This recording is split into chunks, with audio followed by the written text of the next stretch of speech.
For the service at the Unitarian Universalist Fellowship of Pottstown. We are a combination of Unitarians who are the kind of the humanists and deep thinkers, perhaps, and the Universalists who believe that God is love, that no one is to be eternally damned or sent to a horrible place that is labeled as hell, that a loving God would not do that to people.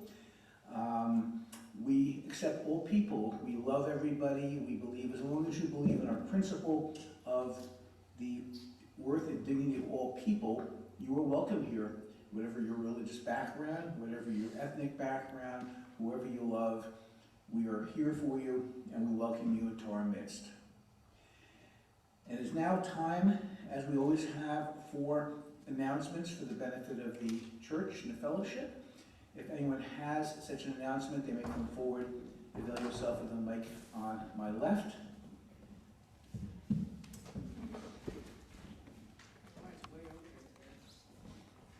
Hello, there's not many of us today, but my name's Monica, and we don't have a social justice committee right now, but I will be chairing that going forward.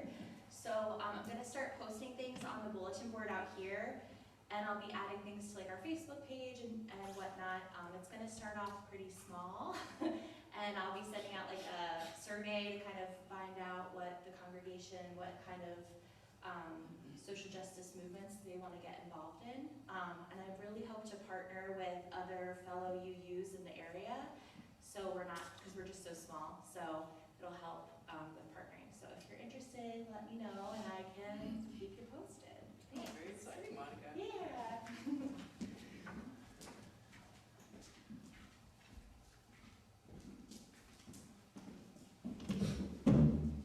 Hi, I'm Miranda, and just want to let you know that this Tuesday evening at 7:30 we'll have a meeting of our Tuesday evening, it's actually called First Tuesday Ideas Discussion Group.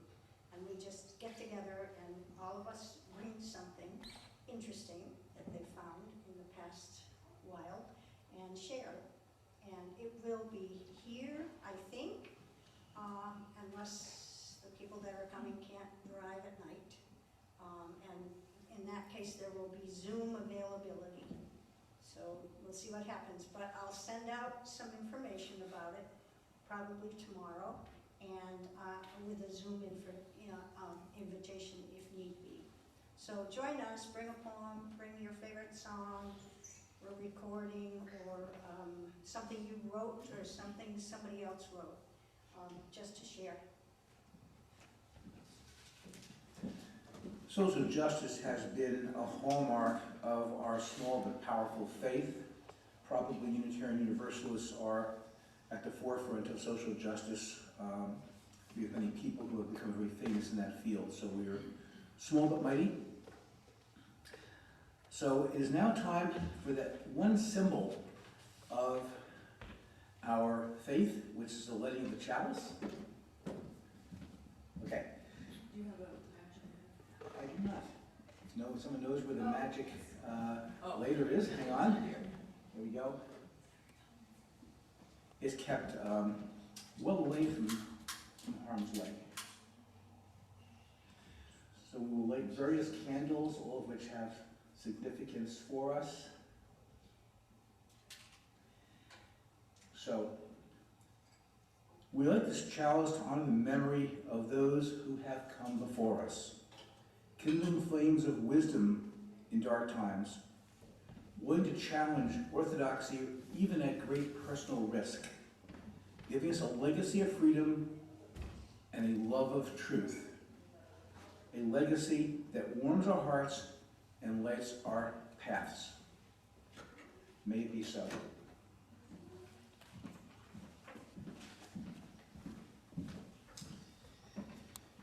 And we have with us today Reverend Kim Wilson, who has graced us with a monthly sermon as an essentially an de facto part-time minister. I won't go through a long bio, but I will say that she is a hiker and camper par excellence.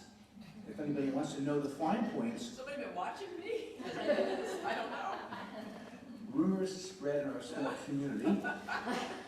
But if anybody wants a hint about, aside from ministry and the UU faith, about camping and hiking, I would highly suggest her wisdom, and she will be gracing us today with her leadership and her sermon, which I'm sure will be most intriguing in our current environment politically, the trade-off of freedom.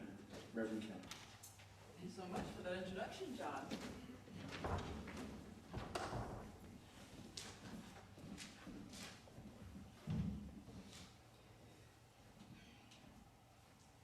And good morning, everybody. Good morning. It's great to see all of you here today.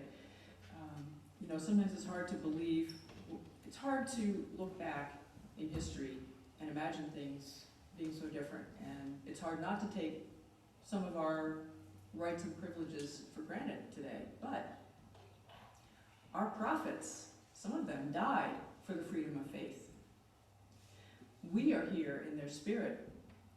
We are here to practice and sustain our living tradition. In our free faith, we are here seeking freedom from despair, the freedom to be loved as ourselves, and the freedom to grow beyond imagination. We are here gathered in the name of all we find holy, grateful for the gift of gathering here. Come, let us worship together. And we're going to get together and sing There's a River Flowing in My Soul, and it's number 1007 in your teal hymnals, if you have a teal hymnal. And if you have a phone, you are welcome to silence that phone, unless you want it to accompany our hymn.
I'd like to invite all the children to come forward at this time. I wanted to make sure somebody was going to be leading our time for all ages.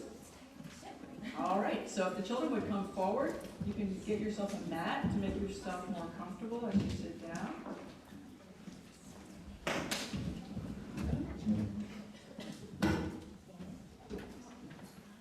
I have two poems that I found, and they're about freedom.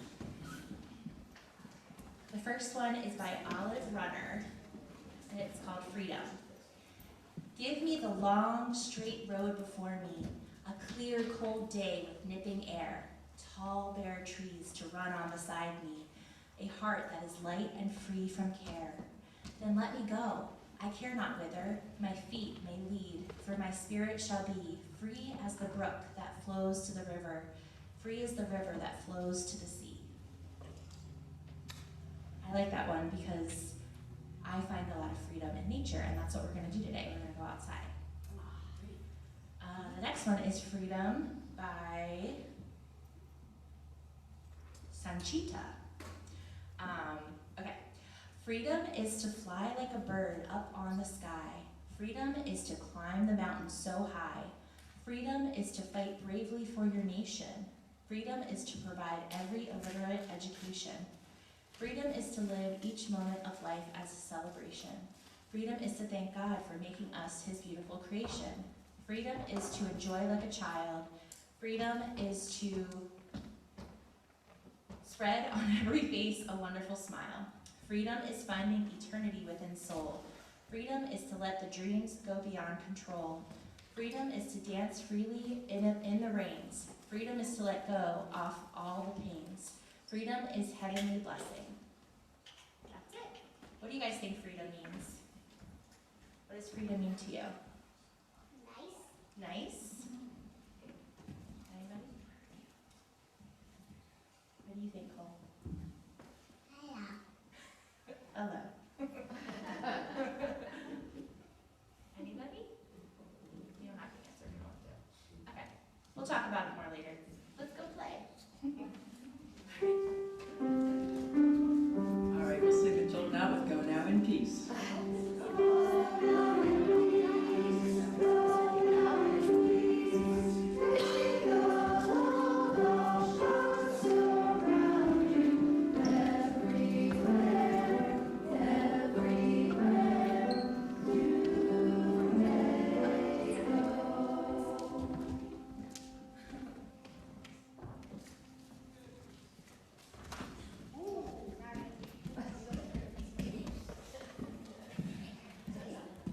We're going to shift gears a little bit and enter into the meditative portion of our service. And we'll begin with a seated singing of Spirit of Life, number 123 in your gray hymnals.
We join together now at a time of meditation and prayer, spoken at first, and then for a time in the peace that silence brings. As we enter into silence, We remember the many connections that sustain and uplift us through this religious community. We remember those who preceded us, whose contributions built a free faith, who built this home for its practice. We remember those around us whose continuing care in thought and deed is an ongoing blessing in our lives, keeping the dream of free religion alive in our time. We remember those who will follow us, the children presently in our care, and those not yet come to light, who will inherit the work of our hands and our hearts. In silence now, we sit surrounded by these many connections, visible and invisible, that remind us every day that we are not alone. And let's breathe together in silence for about a minute of silent meditation.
May peace be with us and with all under the sun.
Thank you, Carmen.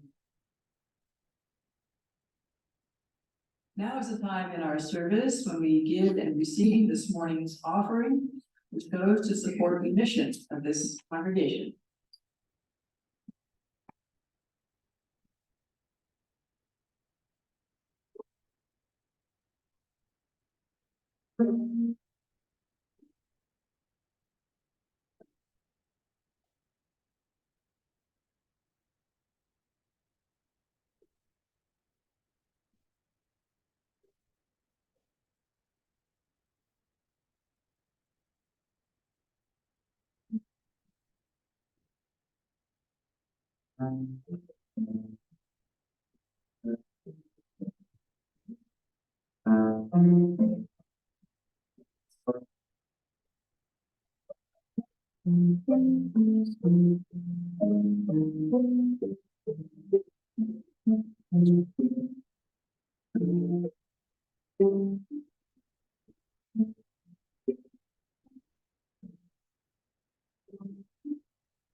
This reading was written by Elizabeth Tarbox. She was a UU minister, and she lived on the coastline. I think it was Maine. The shell on my desk is long and rolled up. I don't know its name or where it came from, only that it is here, and beautiful biscuit shades wave over it in perfect parallel lines. Within its folds nestle two other tiny round shells. They're safe there, protected. How we long to stay in the firm grasp of someone else's arms, to be swept up in their adventure and protected like these fragile twins in the shell's embrace, to be cared for, to be encircled, to sleep secure. But there is another way of seeing the ocean's artwork. Those little shells are stuck. Somehow, sometime, they were washed inside the other's grip, and nothing, neither the action of the ocean or the roughness of the beach upon which the family foundered, can set them free without breaking the shell which protects them. As long as they remain as they are, they will not grow. Perhaps we are like the shells, wanting as parents to hold on to those for whom we feel responsible, wanting our babies not to take on the uncertainty of life alone. But I believe that relationships were not meant to be as rigid or confining as the sculpture of these three shells. We are swept up in the ocean of adulthood, formed by the elements of work and play, shaped by the holding on and the letting go, smoothed and wrinkled by saying hello and saying goodbye. Each of us deserves a separate, special life with love enough to protect, but not disfigure us. Creator Spirit, grant us the strength to know when to hold on and when to let go. Provide us the protection of loving arms, which give us the security to choose our freedom. And when we come to rest at last, let it be in the calm of some safe harbor. Let's join together in singing hymn number 1028, The Fire of Commitment. This teal hymns.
anyone who was here last month may have forgotten this moment by now, but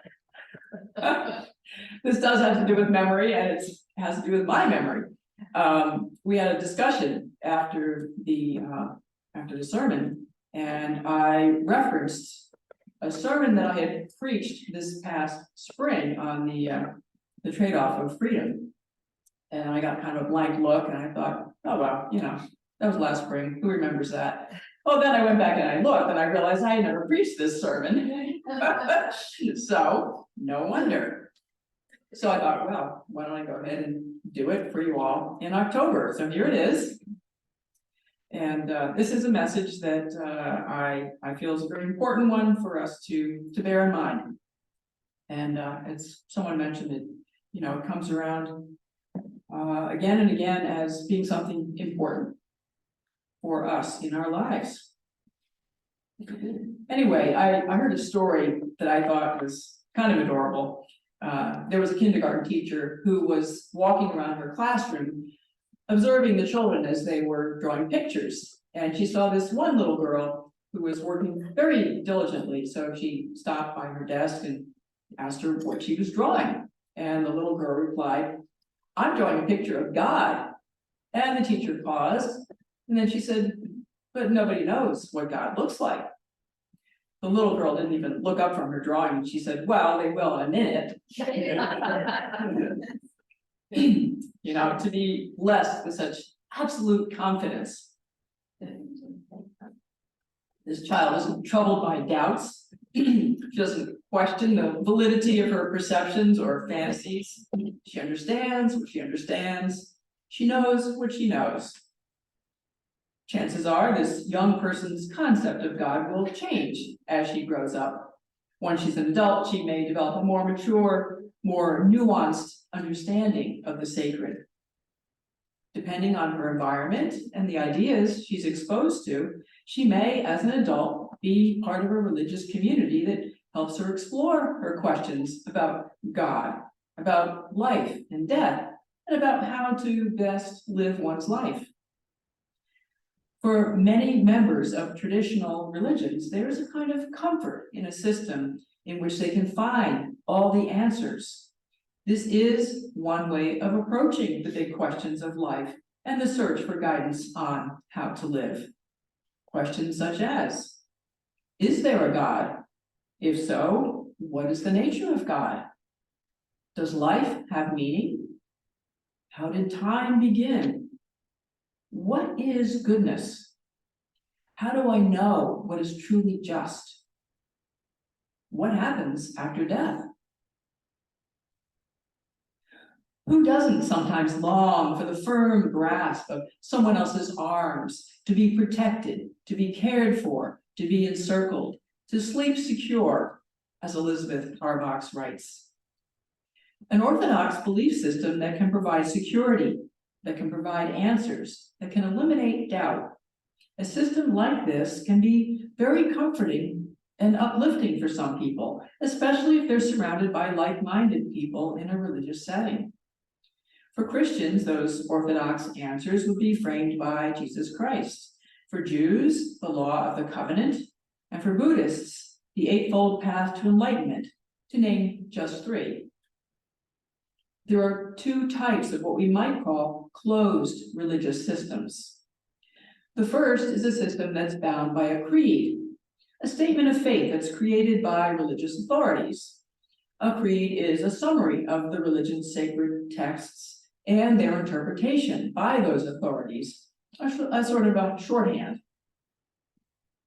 The scriptural, non-creedal, is the other type of closed system. It's a typical stance of fundamentalists and evangelical Christians. The Amish, the Mennonites, and the Baptists are also Christian, Bible-based, and non-creedal. Again, it can be very comforting to know that there, inside this one book, are all the answers that one needs.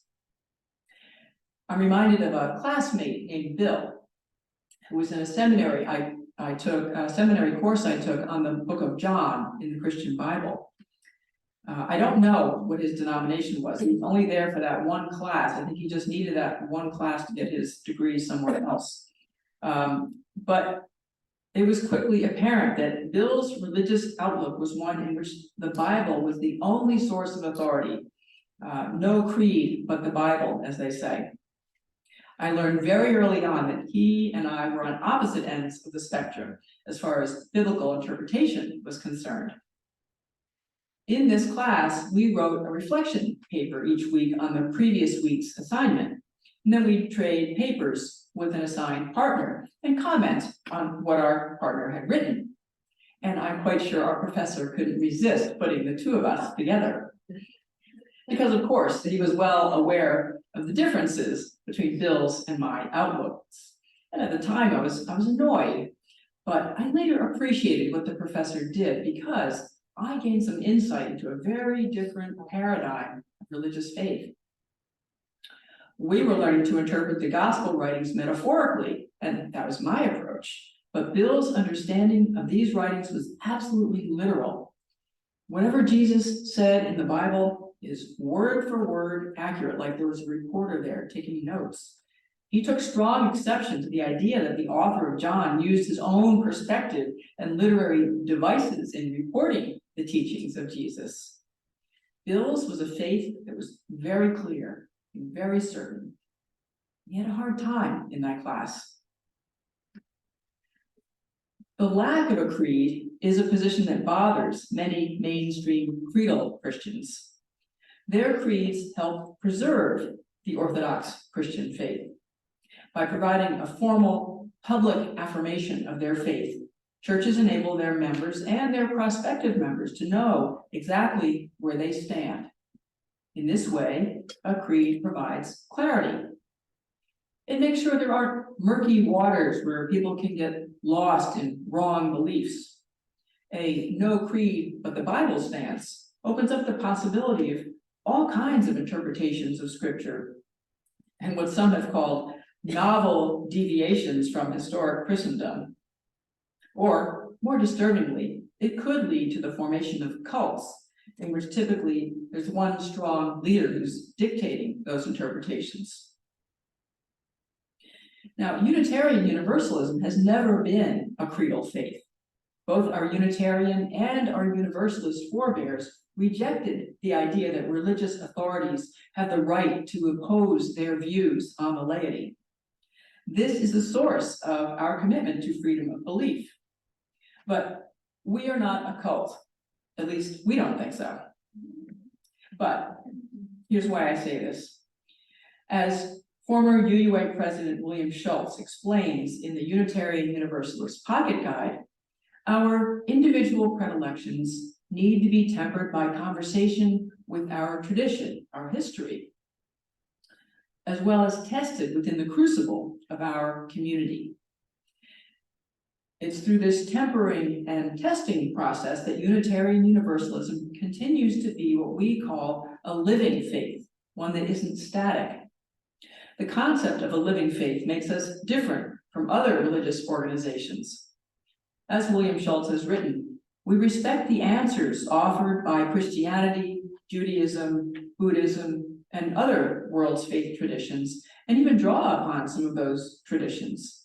But we respect the mystery more.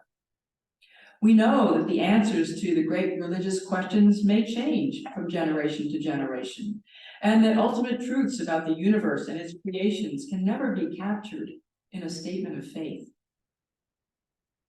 Rather than being a creedal religion, Unitarian Universalism is covenantal, going back to the original Cambridge platform before the Unitarians split off from the Congregationalists. That basic covenant, created almost 400 years ago, was to walk together in fellowship. Back then they said Christian fellowship, but to walk together in fellowship, that's our covenant. A covenant leaves room for new understandings and change. As UU Minister Lisa Ward has written, a covenant says, I will abide with you in this common endeavor and be present as best I can in our becoming. She goes on, a creed gives authority to a statement. A covenant gives authority to a shared vision. A creed creates an us and a them, whereas a covenant invites relationship. And our covenant includes a commitment to stay connected to both our Universalist and our Unitarian histories. The Universalist legacy of love at the center of our faith, which John mentioned earlier, and the Unitarian conviction that human beings have the capacity to shape the future responsibly. As Unitarian Universalists, as people who have chosen freedom of belief over a fixed doctrine, we've made a number of trade-offs. We've given up the comfort of knowing the answers. We've given up the sense of security that living in a known universe can provide. We've given up believing that we know the whole story and that revelation of the truth is sealed. The sacrifice of our covenantal faith is that we let go of assumptions, of dogma, and of control, and instead trust that greater wisdom will be revealed over time in bits and pieces. And as those bits of wisdom get revealed, we grow, we become together. We who have chosen a free faith have chosen to live with some measure of ambiguity. We've traded certainty for possibility. It's human nature to want to have answers and explanations. Yet we need to have a certain amount of openness to more than one single interpretation. We need to be able to stay in the uncertainty, to stay with the questions despite not having the answers, or sometimes not even knowing where we're headed. Sometimes we have to be willing to stay in the fog, to make room for new connections, which eventually crystallize into a clear direction or a clear understanding. It's in this fertile place of unknowing. It's a hard place to be, but it's also where our creativity can really flourish. Those of us who choose a free faith trade security for vulnerability. Being vulnerable can be scary. But like little shells stuck inside a bigger shell, we know that as long as we stay as we are, we will not grow. We have to take risks. We have to make ourselves vulnerable in order to be open to new revelations, new understandings, new insights. Today, as we wrestle more and more with human diversity in all its forms and the desire for a world community, we're sometimes challenged in uncomfortable ways to open ourselves up, aren't we? All this takes courage, but it might help to remind ourselves that it's by being open and engaging with diverse backgrounds and experiences and ways of thinking and being, as uncomfortable as it may be, that we enrich our spiritual journeys. It's also in this way that we ultimately find the essential unity that lies beyond all of our diversity. As Unitarian Universalists, we have traded untested faith for one which embraces and encourages the exploration of our doubts. The Buddhist teacher Sharon Salzberg explains how doubt is essential to deepening our faith, whatever our religious tradition. She says, we have to be able to try things out, to wonder. Faith is strengthened when doubt is a sincere questioning, combined with trust in our own right and ability to discern the truth. And as Unitarian Universalists, we know that truth is never absolute. We need to be able to say sometimes, you know, I thought I was right, but maybe there are other ways of looking at it. Holding opinions lightly, which is something that I'm learning to do more and more as I get older.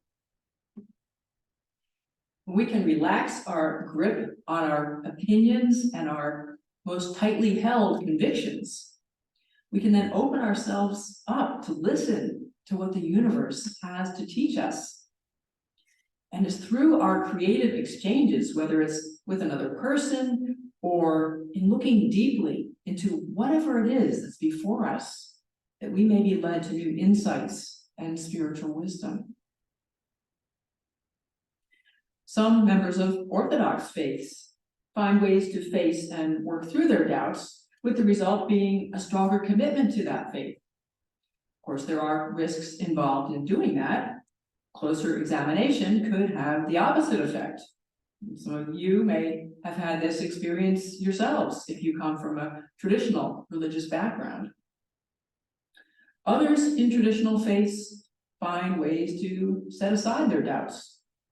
They instead turn their attention and their focus toward their faith commitment even more strongly without wading into that fraught territory. Perhaps my former classmate was one of those people who would not or could not risk doubt. Those who choose a free faith, as we have, trade the protective comfort of turning away from conflicting ideas for the challenge of holding paradox in tension. For example, we may recognize that humans have free will and believe that everything happens the way it's meant to. We may believe that everything is in perfect order, that all is ultimately good, and yet there is so much pain and suffering in the world. We have to hold all of this. As Unitarian Universalists, we've given up the security of being provided with a set of answers to life's big questions. We have instead embraced this free faith. With freedom comes responsibility. The responsibility to find meaning and purpose, to ponder those big questions for ourselves. The responsibility to live an ethical life and to contribute to addressing social and environmental inequities.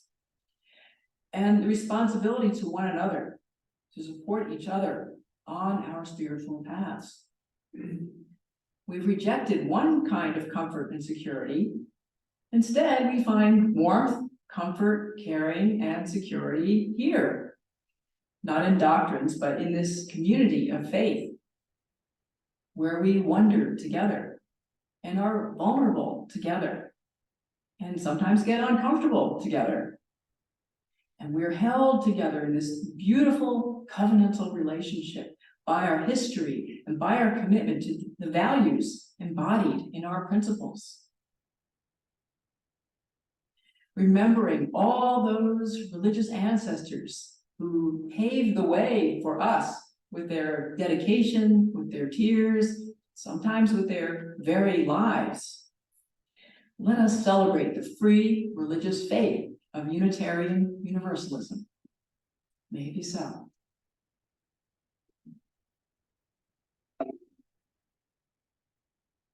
So let us join in singing. Violin. Number 148. Let freedom span both east and west.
return to your order of service, we can join in saying our benediction. Go out into the world in peace. Have courage. Hold on to what is good. Return to no person evil for evil. Strengthen the faint-hearted. Support the weak. Help the suffering. Honor all beings.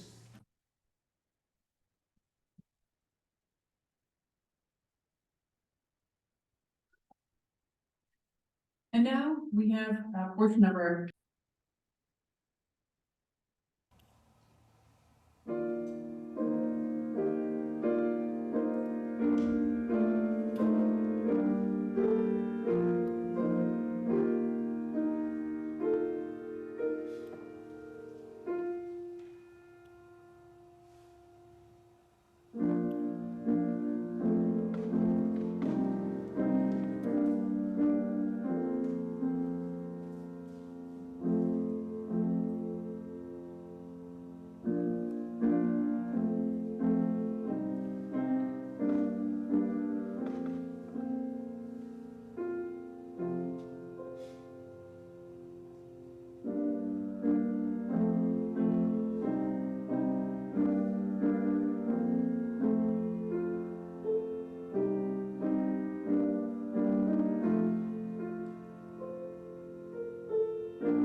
distinguish Sure. your words? I'm filling down my job. Sorry, I'm not a professional. So in your order of service, we have our words for extinguishing the chalice, so if we all join in unity with these words. We Extinguish this flame, but not the light of wisdom, warmth of community, or the fire of commitment. These we carry in our hearts, and in our hands, until we hold together again. I always stumble because every congregation says them slightly differently. But I like the part about hands as well as hearts. So, thank you everyone.